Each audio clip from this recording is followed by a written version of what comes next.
Okay. Hi, class. We will start a new topic today. It is on modular arithmetics. So it's chapter 9, and the first few sections, I'm not sure how far we get today, but just read sections of chapter 9 as they go, and you'll be roughly in sync with the lecture. Okay. Sorry, just one quick question. Like, it was on my mind. Like, you know the non-homogeneous equations, right? Like that when we have a non-homogeneous equations, like, are we expected to find the characteristic equations and the general solutions to the non-homogeneous equations? Is there like a particular format that is different from the homogeneous equations? Sorry, you're asking what's the format that I'm expecting you on the homework, the last problem of the homework? Is that the question? No, not the format for the homework. It's this is just like one topic, like you know the non-homogeneous equations topic that we covered last lecture, right? So the homogeneous and non-homogeneous, and we have to distinguish between the two. We only went over linear and homogeneous, like trying to find the characteristic equation and general solutions, right? Listen, this is a longer conversation. Just stay till the end of the lecture and take it offline, because it doesn't seem to, I mean, you know, I don't know how long this will take to talk about this. Okay. We'll talk about it afterwards. Okay. Sure. All right. So modular arithmetics, new topic, and here is the okay. So modular arithmetics basically start with the question. So you have integer arithmetics. So you can add integers and you get an integer. You can subtract integers, you got an integer. You multiply, you get an integer. But when you divide, you don't get an integer necessarily, right? So that's where we start. What is an integer division? Let's say 25 divided by 7. You know, how would you define that? Well, so we have over integers this notion of quotient and remainder, because 25 divided by 7 over rationals would give you 3 4/7, right? So that's a rational number, but it's not an integer. But there is two aspects of this. It's a 3, which just seems to be like, okay, if I wanted to force my division of 25 into 7 into the integer, well, 3 would be one choice. Perhaps by forcing, I mean like going down to the floor of whatever the rational number was, and declare that to be division over an integer. Well, this will be one part of the division, which we call quotient. And then there is the remainder, which is basically an error that we make by forcing this division to go to the nearest multiple of the divisors. So the divisor here is 7. And the error that we make is 4. Okay, so the floor of the division is called quotient. The good way to think about this is that when you divide a number by a divisor, you ask, okay, how many times I can fit the divisor into this number? The answer is this floor. That's how many round multiples of the divisor you can fit without spilling over. And then what's the mistake you have made? Well, this is the number you get. This is the multiple of the divisors, the round multiple of the divisors. But you started with the number n, which is 25. Well, this is the distance that you have sort of ignored. That we call remainder. Okay, so the quotient remainder have to be bound by this equation. So the number that you're trying to divide must be expressible as quotient times the divisor plus a remainder, and moreover the remainder is small. So how small? Well, first of all, it's positive, that means non-negative. And secondly, smaller than 7, because if it was larger than 7, then you would just add one more element into the quotient, right? So look, let's say your divisor is 7 and you have arbitrary integer, like 25. You look at how many multiples of 7 can I fit before I overreach? And the answer is 3. Okay, it's in here that it's 20, 21, 7 times 3. And then what's the remainder? 1, 2, 3, 4, right? So here is the more general statement of this, that for arbitrary integers ND, where for sort of customary reason we want the divisor to be positive. So first of all, divisor cannot be 0 because dividing by 0 is not defined in any number system, let alone integers. And basically, we want to consider only positive divisors. You could extend it to negative divisors, but it's just, I mean, there's no real reason to. All right. So any number and a divisor define a unique pair of a quotient and a remainder. These are unique integers, which satisfy the following two constraints. First of all, the number you start with that you want to divide is it's a multiple of the round multiple of the divisor. How many? The quotient many, plus the remainder, such that the remainder is non-negative, but also smaller than the divisor. Okay, so in the case of before, when I had a number 25 and a divisor was 7, the remainder has to be between 0 and 6. These quotient and remainder functions are have names. The quotient function is called div, so integer division, and another guys that you know the same function is this, is n divided by d over rationals, and then just take the floor. Remainder has a name too.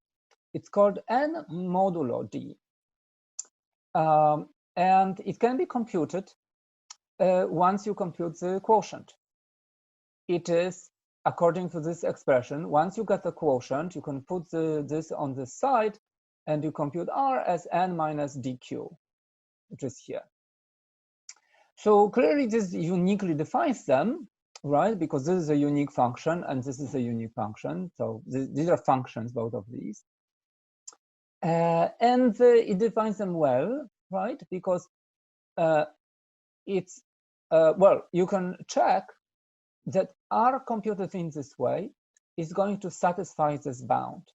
Because the fact that r computed this way satisfies this equation there's nothing to argue. It's explicitly just the same equation. But the fact that it satisfies this bound, well, this follows because of q being this way. So you can derive this, and perhaps the book, I forget, has the derivation, but it's going to be the case. Okay. Now, why is this called modulo, this function? Because a sort of a good way to think of the remainders is the following. I don't care what the number n is. I just want to know how much it sticks out from the nearest round multiple of the divisor. Okay, so it's like here, I don't really care what 25 is. All I care is what is 25 in relation to the nearest multiple of 3. That's the modulus function. It's as if I look at integers and I sort of represent them, I cast them by ignoring round multiples of the divisor and taking them out and only looking at how much it sticks from the nearest divisor. Okay, that's the modular function. Okay, so here is this definition of given a number and a divisor, what is the quotient and what's the remainder, and what are the constraints that they have to satisfy. So, okay, so some examples.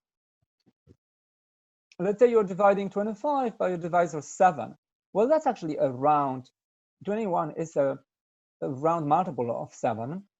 So the quotient dividing 25 by 7 just gives you 3. So the floor of that is 3 itself.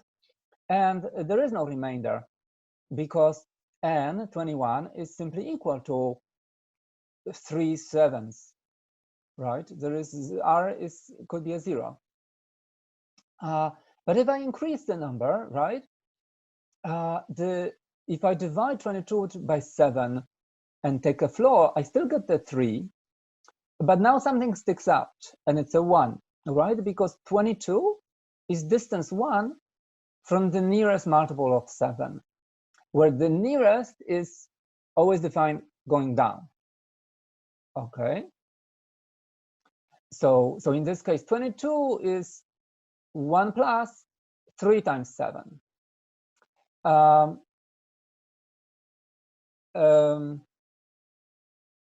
Okay.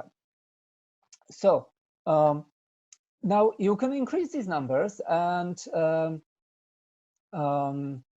oh, somebody asks if modular arithmetic is included. No. So we always go like this, that you know, the test is always on what was happening before, that you already fortified with the homework, and the new material that is on the same week as the test is not part. Okay, that's the next chapter. That's how we try to structure it. Okay. So you can add numbers, and what will happen is that the quotient will still remain the same, and the remainders are going to grow. So until you reach 27, which is, it's not a round multiple of 7, right? It's still the nearest multiple of 7 going down is 3 times 7, 21. And the remainder is the maximum allowable, right? And if you increase this number one more, you simply get to the next multiple of 7. So it's like as if you were here, right? But that's with the larger quotient. And so you're going to loop, right? So if you just look at the remainders, which are modulo, so if you look at what's 21 mod 7, it's 0. 22 mod 7, 1. 27 mod 7, which is 6. 28 mod 7 is 0. And if you continue this further down, the modulo, the remainders you will get would cycle into 0, 1, 2, 3, 4, 5, 6, 0, 1, 2, 3, 4, 5, 6, and so forth, right? So let's look at the negative example. So let's say you start with a negative number, and you're looking at what is its quotient and remainder in division by 7. Well, again, it's a round multiple, right? There's -3 of 7s. So if I just go to the left on my x line, I will, the -21 is a round multiple of 7, just -3 of them. And because it's a round multiple, so the remainder is 0. And -27 modulo 7, -21, sorry, modulo 7 is a 0. If I go up on the x-axis, right, so the next number is -20, the story is just like on the previous slide. The quotient remains, the remainders grow, but that's going to the right, right? So if I went to the left, that would be a different story. But you can gather what happens when you go to the left by sort of, okay, by this particular interval examined. Okay, so you go higher, quotients will be the same and remainders will grow until just before you need to reach the next multiple of 7. So the loss will be minus 15, which will be minus 15 divided by 7 is minus 2 and a little bit. Now, floor of that is minus 3, right? So rounding down from minus 2 and a little bit is minus 3. And the remainder that sticks out is 6, because if you subtract 6 from minus 15, what do you get? Minus 21, which is a multiple of 7. And one more move to the right, and we jump a threshold. Remainder 7 is illegal, right? Why? Because this is simply the quotient increases. Minus 14 is a minus 2 multiple of 7 and it's a round multiple, so remainder is 0 again. So you see the same cycle. It will be everywhere you go on the XO axis, right?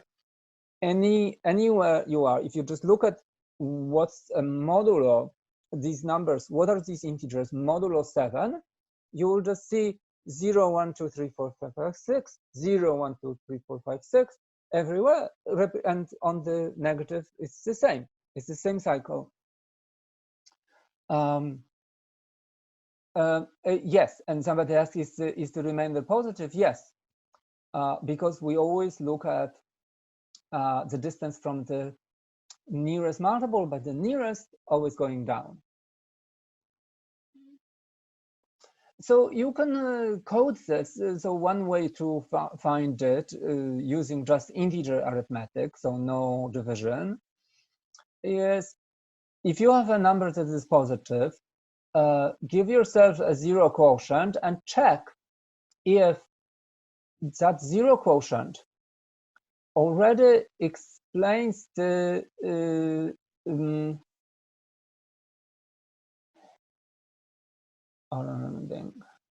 yes. Wait. Did I do this correctly? Let me see. 1. Yes. Yes. So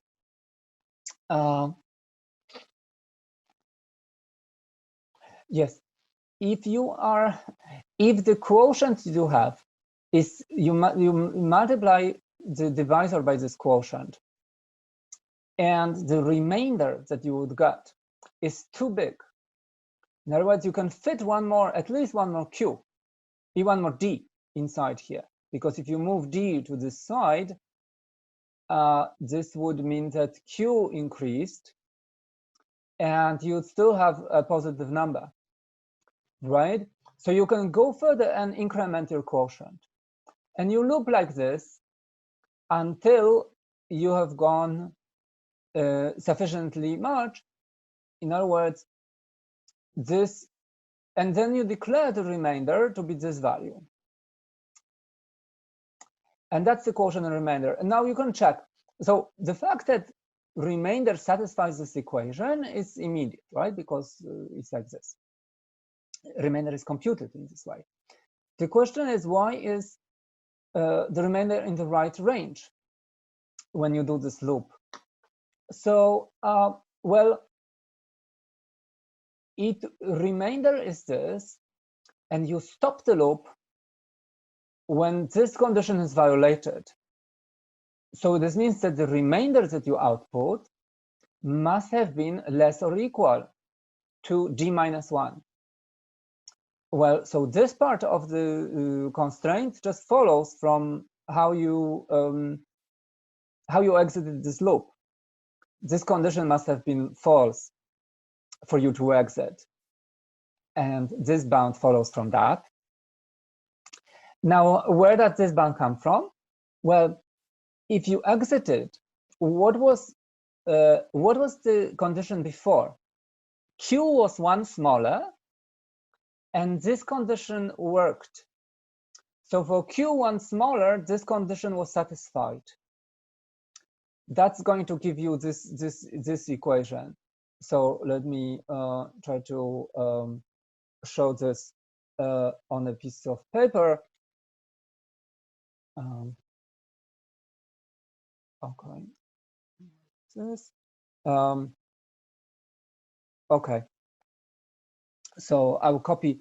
I declare Q0, and then I went while n minus dq is greater than d, do increment q. And finally, I exited where I set r to be n minus dq, and I output qr. So that n is dq plus r just follows from this equation, but that 0 is greater or equal, that r is in this range. So I argued that r is like this, follows by the follows from the condition that n minus dq was wrong, right? Because loop terminated. And if you see what that is, right, that basically means 1 minus dq is smaller or equal to d minus 1, and this is r. So you have this equation, right? What about this one? Well, this follows from the fact that n minus d q minus 1 must have satisfied this equation. Why? Because loop didn't terminate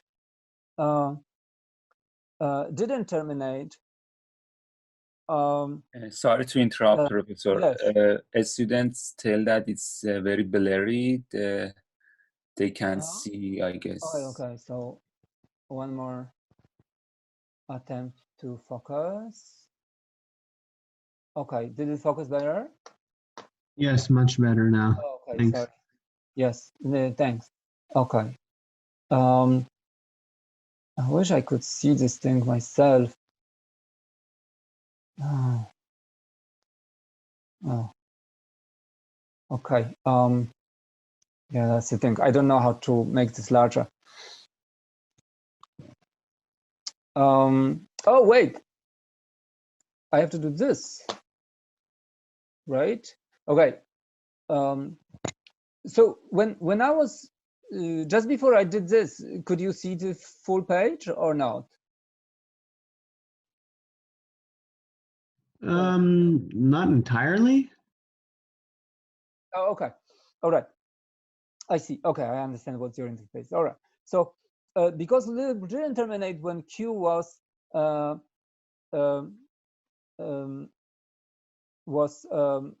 smaller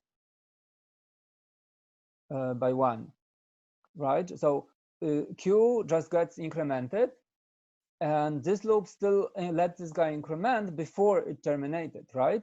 So let's see what this equation says. So n minus dq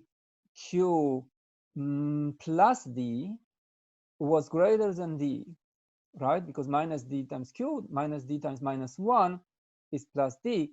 So that's the same as n minus dq is greater than 0. And this is r. Oh, interesting. I get. Could you please scroll down so we could see, please? Oh. Yeah, that's better. Thanks. So, I get greater than 0 instead of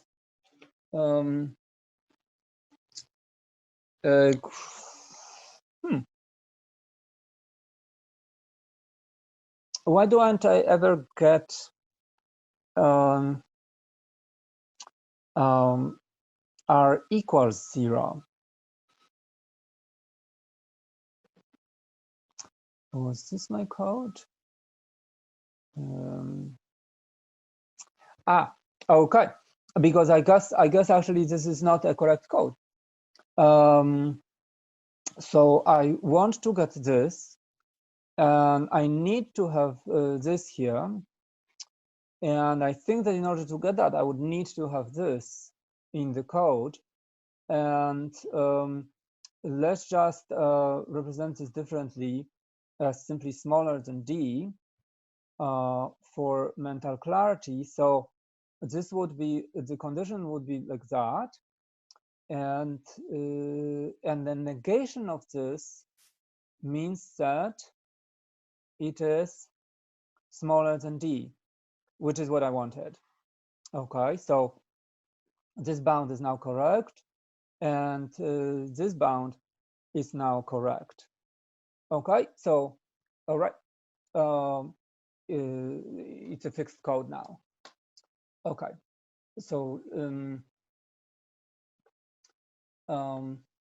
yeah, well, let me not fix this in real time, but this slide, it should be greater or equal, as we have just seen. Okay.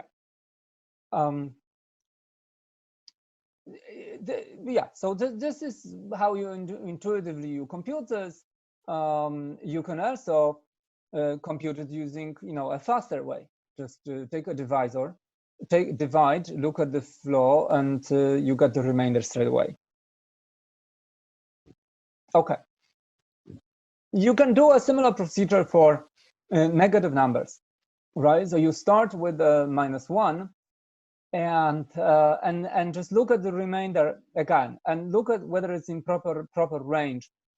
And if it's negative, then it means that it's not good, right? So a negative remainder is not a good thing. You need to move back. You need to go left until your remainder becomes non-negative, and that's the first one that you catch, and that's the correct one. And then again, the condition this is true straight away, and these conditions will follow from the last q being failing this condition. So that will make this part immediate, because the remainder, which is this side, if it's not smaller than 0, then it's greater or equal to 0. And this part will follow by considering the one q before that, which must have satisfied this condition for the loop to go one more time. Okay, so let's play some game where, hold on, how can I get, oh, I'm so sorry. Hold on. What do you see? Did I switch? Oh, no, I'm confused. I'm confused as to what you guys see. What do you guys see right now? Professor, we currently see you. No. Yeah, we can only see from your end of just your own face camera. That's it. But did you guys see? Did you see this code? Now we do. On the code. You haven't seen it before? We saw it before. Oh, okay. Yes, thank you. All right, so let's do, and I believe actually this condition is correct. Okay, while this one has to be greater or equal. Okay, so let's look at some examples. So let's say you have a negative integer and you're looking at integer division by 5. So what's the quotient and what's the remainder? Right, so you're rounding down to the nearest multiple of the divisor, but you have to look down. I mean, right?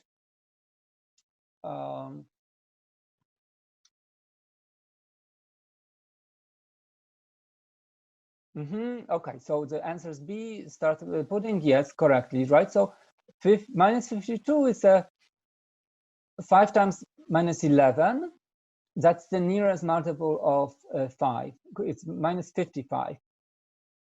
It's nearest in the way going down, right? And what's the remainder?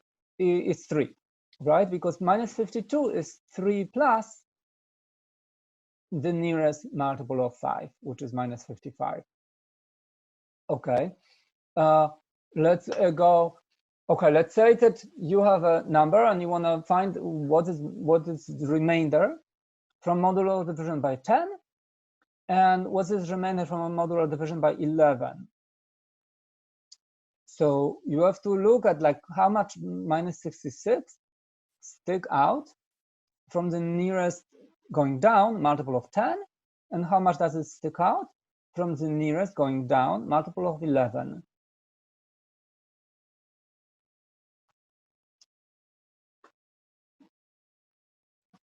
Okay, so a bunch of D's.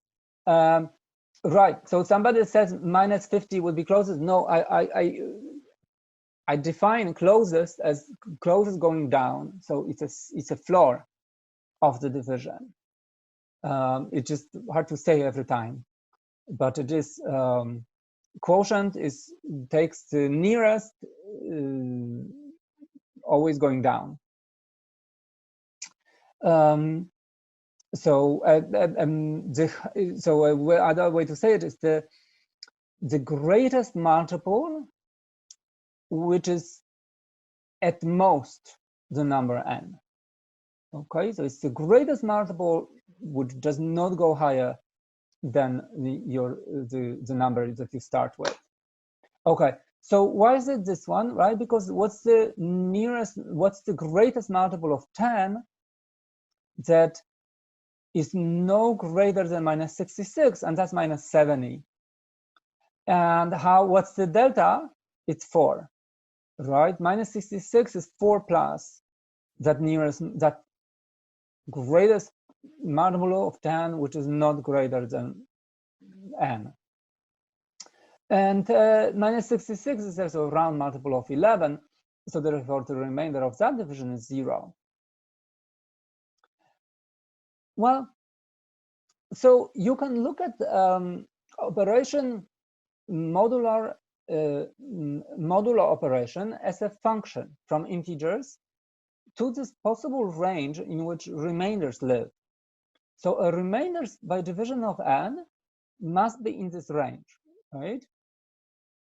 And what is this function? Well, this is the cycles that I was talking about, right, at the beginning. That if you look at the axis from negative to 0 to positive, and draw all your integers along this axis, you will have just cycles of 0, 1, 2, 3, n minus 1. And then the next integer n, the value of this function it's going to map it to 0, because n modulo n is 0. The remainder from integer division of n by n is 0. The next number, n plus 1, the remainder of integer division of n plus 1 by n will be 1, and so on and so forth until you get to 2n, in which case this cycle is going to start again, right? So you can think of this as a function from all that assigns these values, these remainders, to all integers. And you can now talk about modular arithmetic. Is arithmetic where the only thing I care about is not the integer value of the result, but the modular value of the result. So I take addition. What is addition? Modular addition is an addition, except that I don't care really about the full integer value of the result. I just care about the result modulo n. So I care about what this function is going to map this integer to, where in the cycle this summation lies. Okay.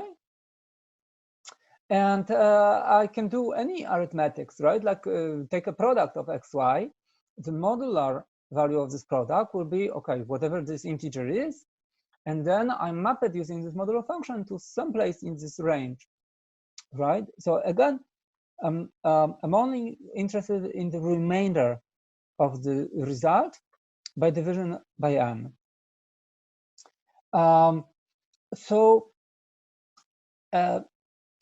These modular arithmetics, it sort of does not matter whether you do modular arithmetics at every step or you do them only at the end.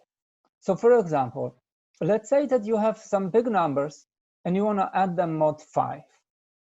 So, well, you can add them over integers and look at this integer that is created here, right? Which is going to be 377, right?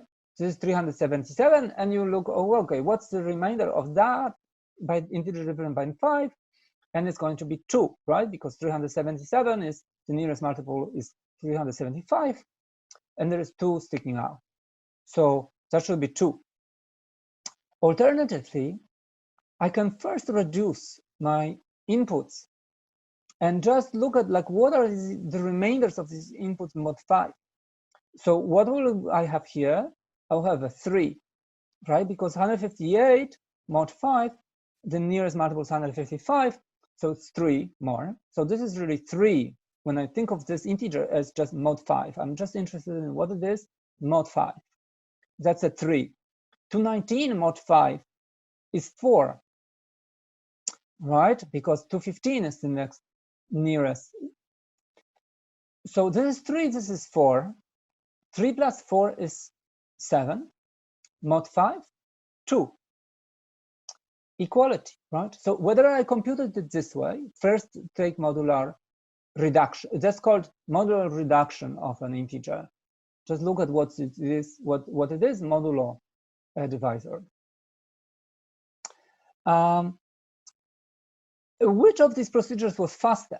Was it easier to add these numbers and then take a modulo, or whether it was easier to first take modulus of these and add them? And in general, this is going to be faster because modular reduction is easier when you do it to smaller numbers and then operate on smaller numbers. Do all the arithmetics on smaller numbers, right? So, okay, let's check whether this is true. So, what if I do the arithmetics, do a product? Okay, now you can see that doing it this way is going to be more complex, right? So if I cross multiply these 2 3-digit integers, I'm going to have a 6-digit integer, right? Or a 5-digit integer. So now I have to do a modular, well, modular reduction by 5 is sort of easy. It's easy to see how much any integer sticks out modulo 5 because, right, we just know that multiples of 5 are either have a 0 at the end or a 5 at the end, and right? But if it was modular reduction by something else, like, you know, like some larger number, then you will work a little bit. It is much faster to first modular reduce this, as again we said is 3.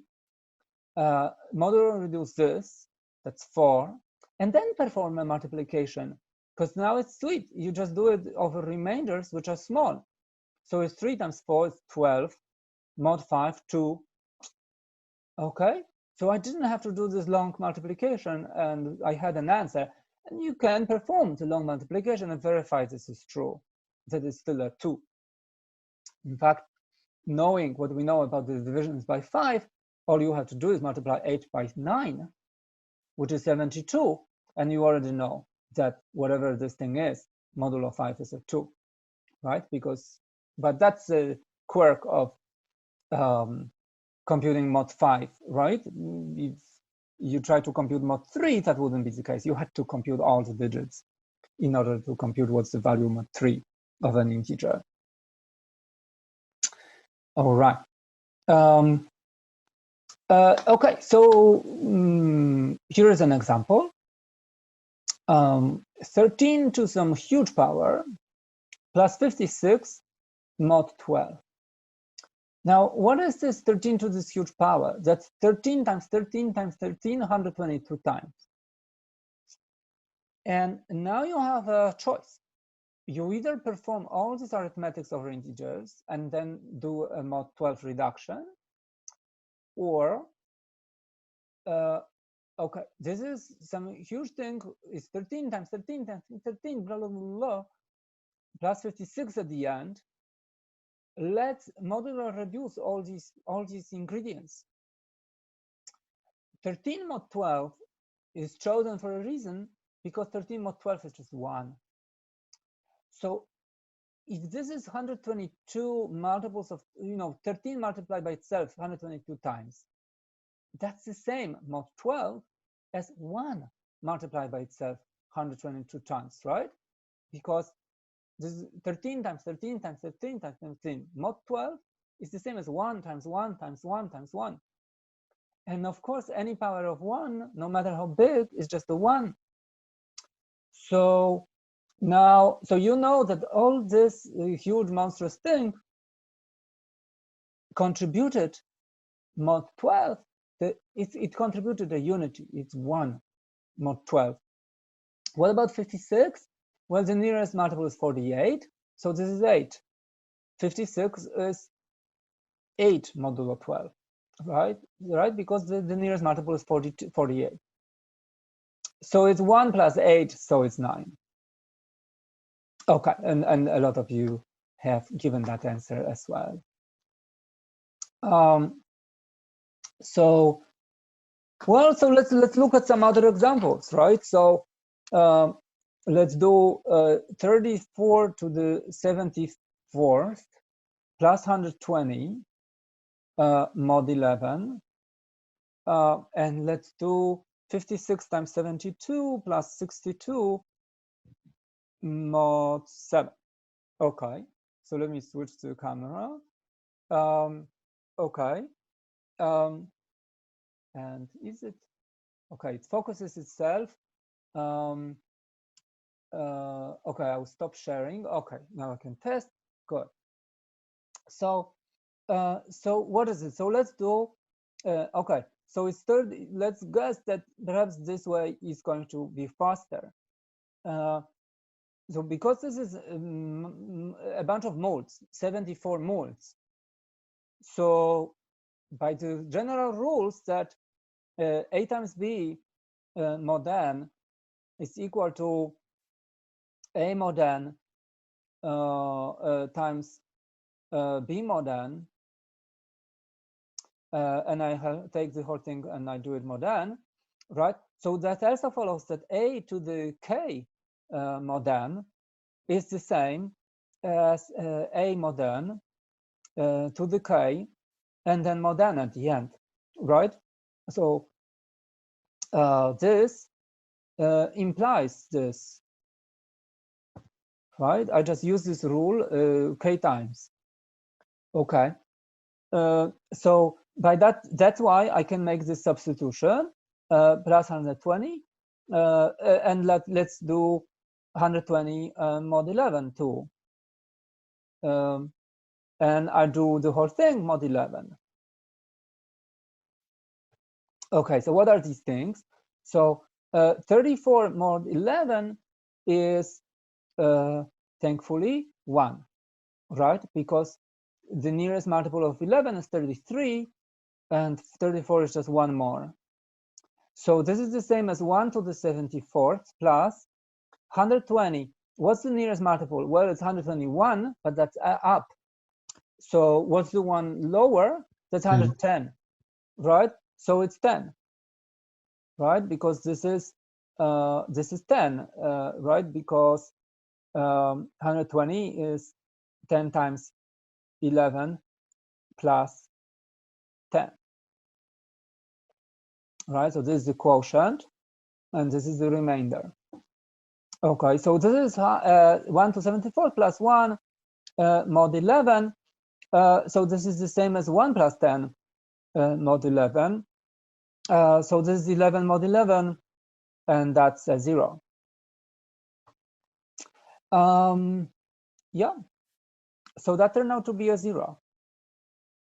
Nothing wrong with that, right? Like when you have some arithmetic stuff that is happening, including addition, God knows where you will land.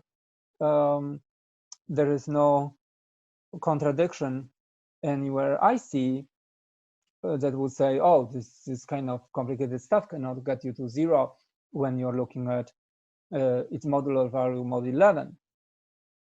Okay, how about this thing? 56 times 72 plus 62 mod 7. So, okay, so I apply my rules. I mean, there is one rule I didn't spell out, but it went like this, that a plus b mod n can be a mod n plus b mod n, and all of this mod n, right? So that's my other rule from the slide, and I used it, for example, here, right? When I did this rule right, I have used this rule here. Okay, what about this one? So I use this rule to split this, and then I use this rule to split 56 and 72. So it's 56 mod 7 times 72 mod 7 plus 62 mod 7. Can you just treat 56 and 72 as one term? Because like I was thinking about that for 1 second, because like that's still one really big number, right? But then how I thought of it, because like 56 is already divisible by 7, so it's already going to be 0, right? Just wait. Okay. Just wait. Mod 7. Okay, so what are these things? So 56 mod 7, yes, exactly. You said this, right? So so that's 8. Sorry, I mean, that's a 0 because 56 is 8 times 7, right? And 72 mod 7 is 2, right? Because, okay, so this is the modular equation. So because 72 is, of course, 10 times 7 plus 2. And what about 62 mod 7? What's the nearest multiple, right? It's 56 again. So this is, no, yeah? Yes, 56, right? So this is 6 because 62 is 8 times 7 plus 6, right? So this is 56. Okay, right? So all of this is the same as 0 times 2 plus 6 mod 7. So clearly that's the 6. All right. Okay, so these are examples for how to do integer modular arithmetics. There is some question on this. Ask me.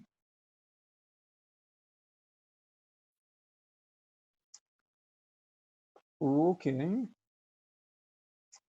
So let me see. Okay, so now share screen. Okay. Okay, so these were the examples we just did.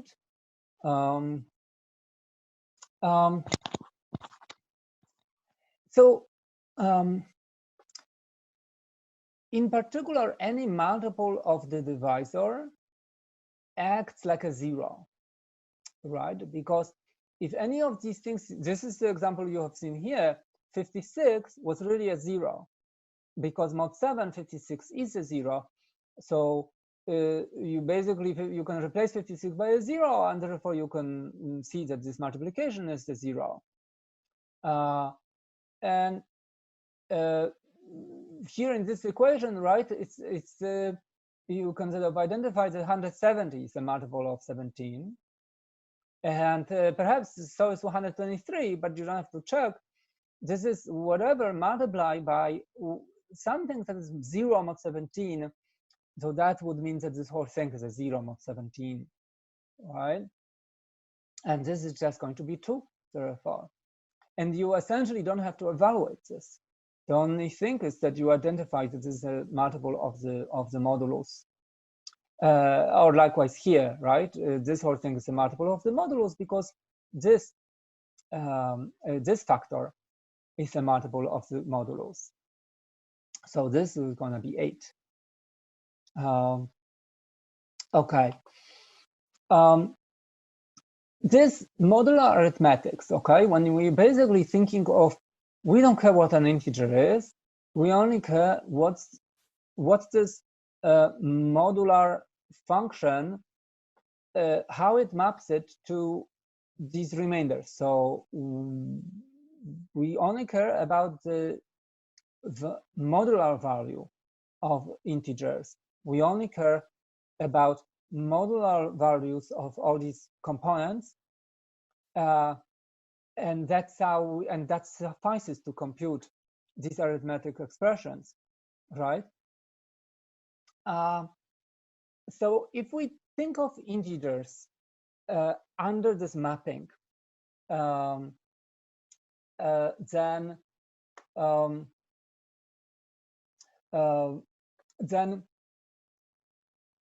then this system can be called a ring. Okay, it's a ring is a set of elements bound by some arithmetic functions, and it has to have two operations, a plus and a product. Over integers, these are simply plus and product. But you can define them over other kind of objects. Think of polynomials. You can add two polynomials, right, by just adding the terms, right? So x squared polynomial added to a polynomial x squared plus x plus 1 is another polynomial 2x squared plus x plus 1.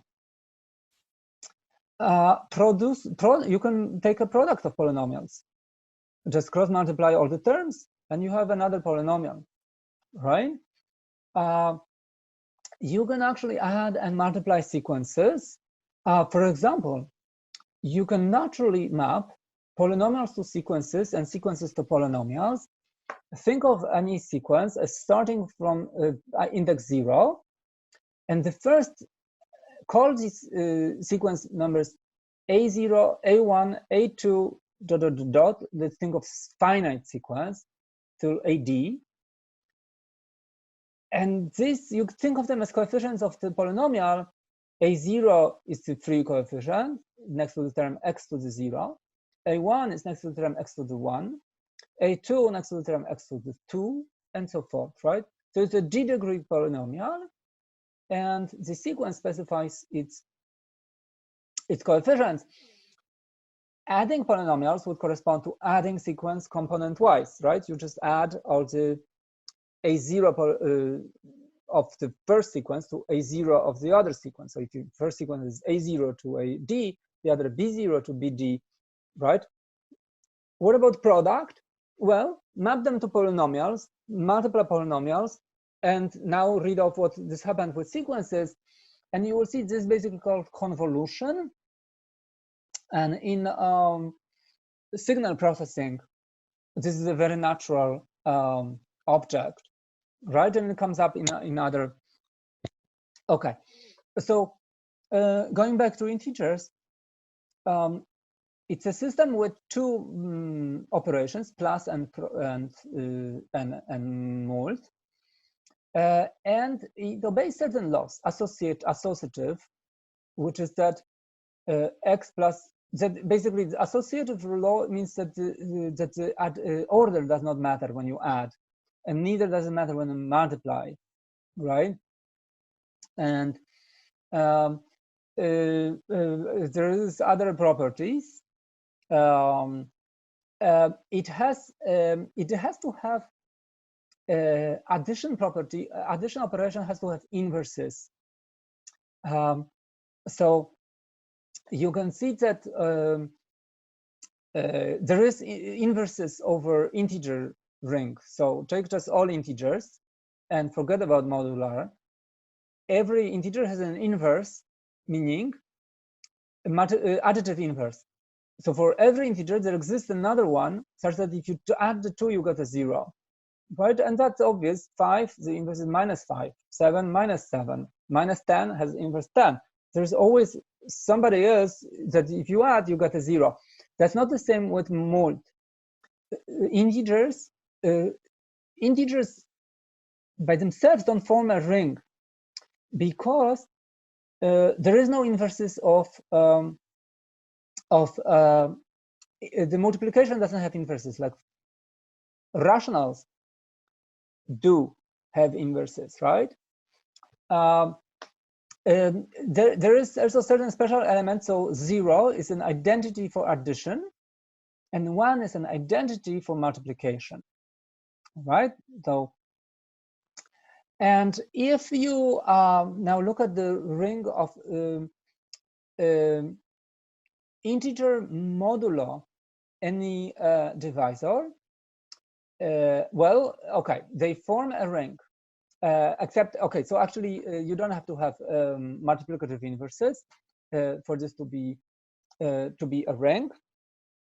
I was wrong there. So integers by themselves form a ring, and so do integers modulo any modulus. I'm going to call this set from all the remainders in modular division by n. I'm going to denote them as integers mod n. And this will be just z, the sign for integers, with a little subscript n.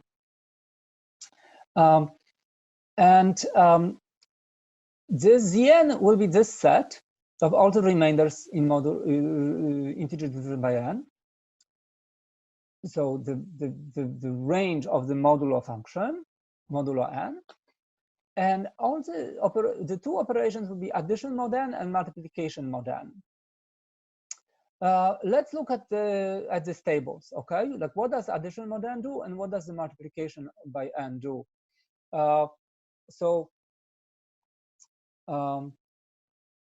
Let's focus this camera again.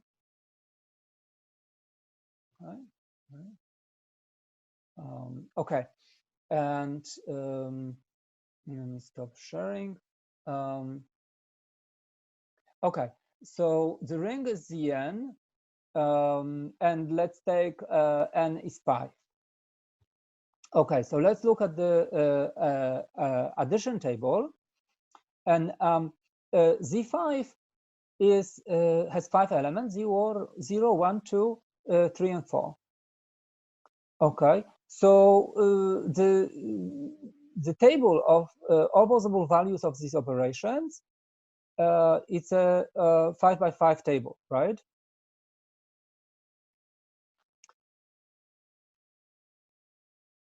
Okay, so adding 0 to anything doesn't change that thing, right? So that is true. Now adding 1 to anybody, it just shifts them, right? So this gives me 2, 3, 4.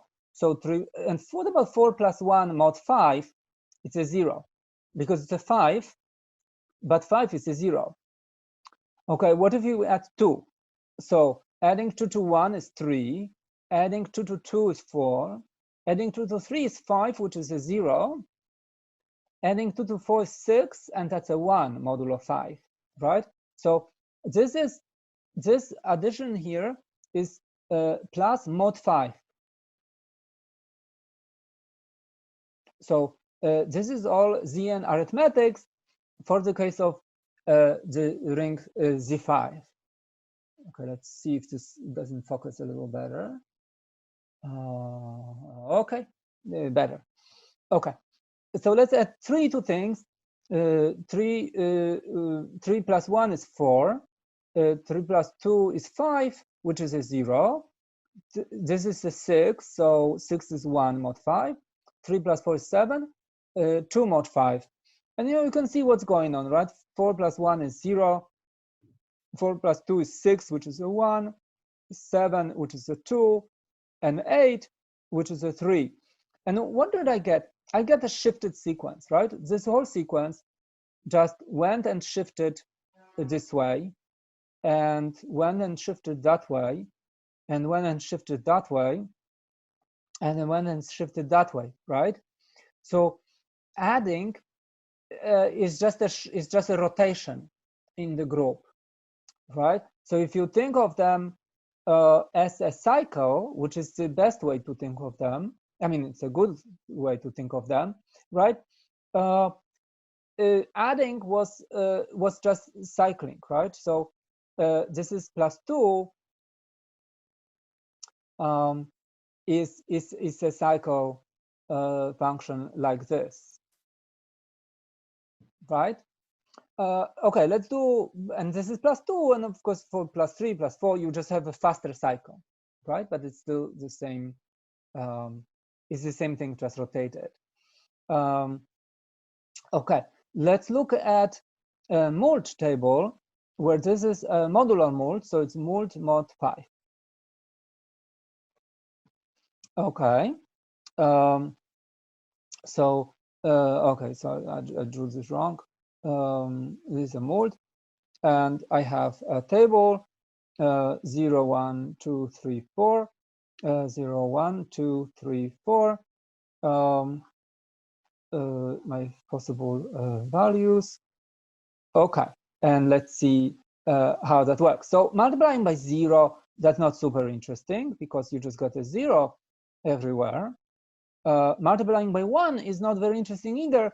It's a copy, right? Multiplying by 1, all these elements is just going to, so this is an interesting part of the table, right? So what happens when you multiply 2 by 2? It's a 4. Mod 5 is still a 4. 2 by 3 is 6. Mod 5, it's a 1. 2 by 4 is 8. Mod 5 is a 3. 3 by 2 is a 6. Mod 5 is a 1. 3 by 3 is a 9. Mod 5 is a 4. 3 by 4 is a 12. Mod 5, it's a 2. And 4, of course, I can just copy these. So this is 0, 4, 0, 4, 3, 2, 3, 2, because it's symmetric, right, by this line. And the only remaining is 4 by 4, which is 16. Mod 5, that's a 1. Now you can observe that these are not shifts. So this sequence did not get shifted, but these are permutations. So you might observe that in every row, you get all these elements, but just mapped into somewhat random columns, right? Of course, not random because it's all a deterministic process. It's just that, well, I mean, if you were to tell me like what this permutation is, I think that the only way you would do it is by just computing it and determining where everybody is, right? You would not, if this is like some sort of large 1 by n table, and you were to tell me, you know, how this looks, you know, it's a permutation of these elements, but how they go, you would just need to compute it by hand in order to do that. So was that a coincidence that all these rows contain all these elements, but in a permuted way? Well, so first let's look at one consequence of this fact. One consequence of this fact is that 1 appears always in every row, except of the 0 row. Okay. Now that means that for every element A in Z5, where A was not a 0, there existed some other element of Z5 such that A times B was a 1. And this thing is it's a mod 5 arithmetic, right? So from now on, everything is a mod 5 arithmetic. So that means B was a multiplicative inverse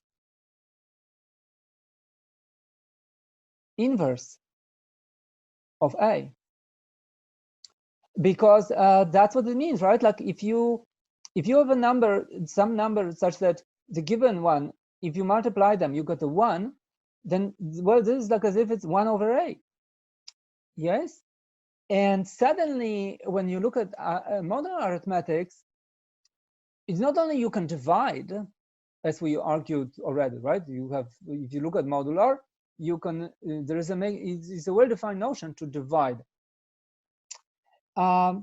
But also suddenly integers have multiple inverses, multiplicative inverses, which over normal integers does not work, right? Like there is no integer which multiplied by 2 gives you 1. There is no integer multiplied by 9 gives you 1, right? The only integer that has an inverse over integers is 1.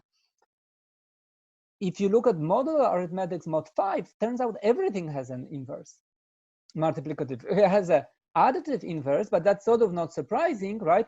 0 is everywhere here in every row. So yes, it is true that for every A in Z5, there exists a B in Z5 such that A plus B is 0 mod 5. But that might not surprise you that much because this is also true over integers. This is not. Okay. Now, allow me to just do one more thing. Okay. So if somebody has to go, it will just take 3 more minutes because here's just something. So looking ahead, this doesn't work for all n. Okay, so take an example n equals 6. And let's look at the mod 6 table. Okay. So what are the remainders? 1, 2, 3, 4, 5.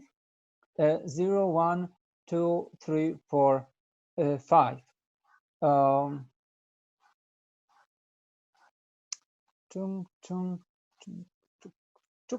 Okay, these are boring. These are boring. It's just a copy. Okay, so let's get to some work here. 2 times 2 is 4 mod 6. 2 times 3 is a 0 mod 6 because it's a 6. And now you see something different because when you compare it with Z5, this never happened. We got zeros here, but these things were never 0. Indeed, if this the row is a permutation of this row, then once I exhaust the 0, it couldn't have appeared again. But it did when I look at arithmetic mod 6. And let's go further. 2 times 4 is 8. Mod 6 is a 2. 2 times 5 is a 10. Mod 6 is a 4. And you might observe that whatever reduced set I got, it got repeated. That's not a coincidence either. Once you got a 0, you basically come back, and it's a cycle. Okay, what about multiplying by 3? 3 by 2, well, that's a 6, which is a 0. So I already hit a 0 very fast. What's 3 times 3 is 9. Mod 6 is a 3. 3 times 4 is 12. Mod 6 is a 0, right? Because 12 is a multiple of 6. And 3 times 5 is 15. Mod 6 is 3, because 15 is 12 plus 3. Again, you have now even shorter cycles, but it's like this tiny cycle gets repeated. What about 4? 4 times 2 is 8. That's a 3. That's a 2 mod 6. 4 times 3 is 12. Mod 6 is a 0. 4 times 4 is 16. Mod 6 is a 2. No. Mod 6 is a, hold on, 16 mod 6 is a 4, right? Because 16 is 4 plus 12. 4 times 5 is 20. Mod 6 is a 2 because 20 is 18 plus 2, right? And this is 3 times 6. And 16, one before, was 12 plus 4, and this is a 2 times 6. So again, you have 0 comes fast, and you have a cycle which repeated, just like in this row, but in a permuted way. What happens with 5? Well, it will be like 1. So 5 times 2 is 10. Mod 6 is 4. 5 times 3 is 15. and mod 6 is 3. 5 times 4 is 20. Mod 6 is a 2. 5 times 5 is 25. Mod 6 is a 1, right? 25 is 24 plus 1.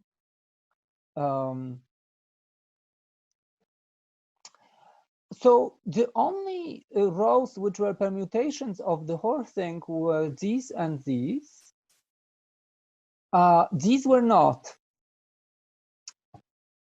Now you can see that all these are that 2, 3, and 4 are have common divisors.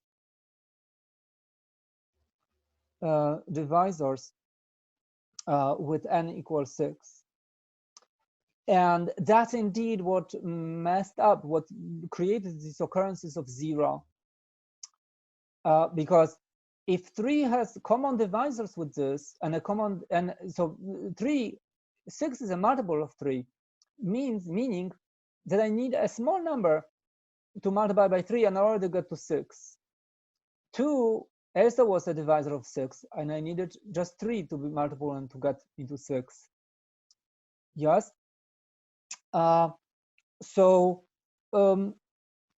mod 6, not everyone has a multiplicative inverse as they did mod 5. Okay, so this we will start next time, because the kind of stuff that is done with crypto systems, there is a reason that they choose primes as the parameter for modular arithmetic. 5 was a prime, and these cycles were long, and they formed permutations of the base group. So if you think of going somewhere as an encryption process, having that is a full permutation is a good thing. 6 is not a prime, and you had like short cycles, which are not a good structure for a crypto system. Okay, of course we will come back to this. All right, so I will stop recording right now.